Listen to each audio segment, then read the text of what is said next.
Maligayang pagbabalik po, latest weather update po tayo ngayong araw po ng Sabado, December 30, 2023. Pero bago po tayo magsimula mga kaibigan, pa-like and subscribe naman po and pahit ng notification bell para mamaya bukas ma-update ko kayo sa lagay ng ating panahon. So ang hypnosis pa rin po natin galing mismo sa Pag-asa. Northeast monsoon po ang nakakaapekto sa ilang bahagi po ng extreme northern Luzon. Easterlies naman po nakakaapekto sa ilang bahagi naman ng ating bansa. Uulitin ko lamang po at makikita nyo naman, kitang-kita nyo sa ating pinaka-live radar.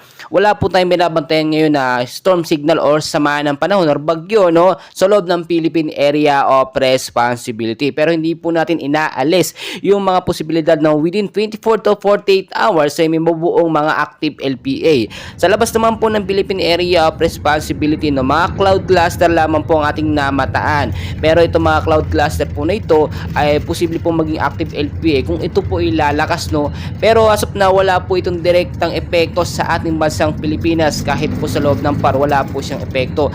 Ang nararanasan po natin ngayon na pag-uulan, madalas yan tuwing hapon hanggang sa gabi po ay yung localized thunderstorm po, northeast monsoon at easterlies. So tuloy-tuloy po tayo mga kaibigan sa area po ng Albay, Sorsogon at Catanduanes po ang weather condition po dyan ngayong hapon.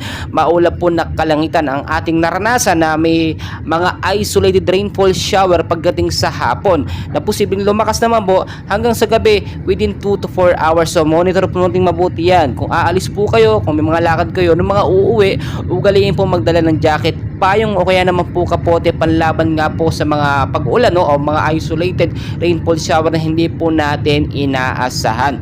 So sa area po ng Batanes at Babuyan Island, ang lagay po ng panahon dyan ngayong hapon po maula po na may mga mahinang pag-ulan, which is yung mga isolated rainfall shower nga po ang ating tinutukoy na posibleng maging heavy rainfall pagdating po sa gabi hanggang sa ilang oras po yan. So bantayan po nating mabuti yan mas maganda nakamonitor po tayo sa lagay ng ating panahon dahil mahirap po talaga i-predict ang weather. Pabago-bago po yan. Kahit po ngayon mga isolated rainfall shower lang, pwede pong makonvert yan from heavy rainfall mga rainfall shower. So mas maganda anytime handa po tayo. So tuloy-tuloy po tayo ngayon sa area naman ng Metro Manila at ilang bahagi ng ating bansa.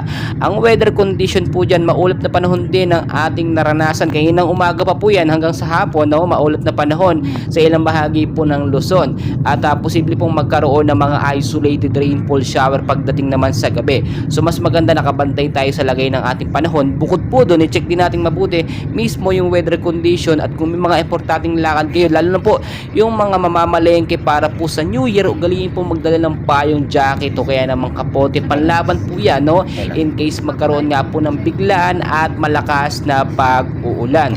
So kung titignan nyo pong mabuti, wala naman tayong sama ng panahon pero hindi po natin inaalis yung posibilidad bago po dumating ang New Year bago matapos ang 2023 ay posible tayong makaranas ng sama ng panahon. Dala po yun ng mga localized thunderstorm. Minsan po yung mga localized thunderstorm na yan mas malakas pa yan sa mga super typhoon, mga typhoon.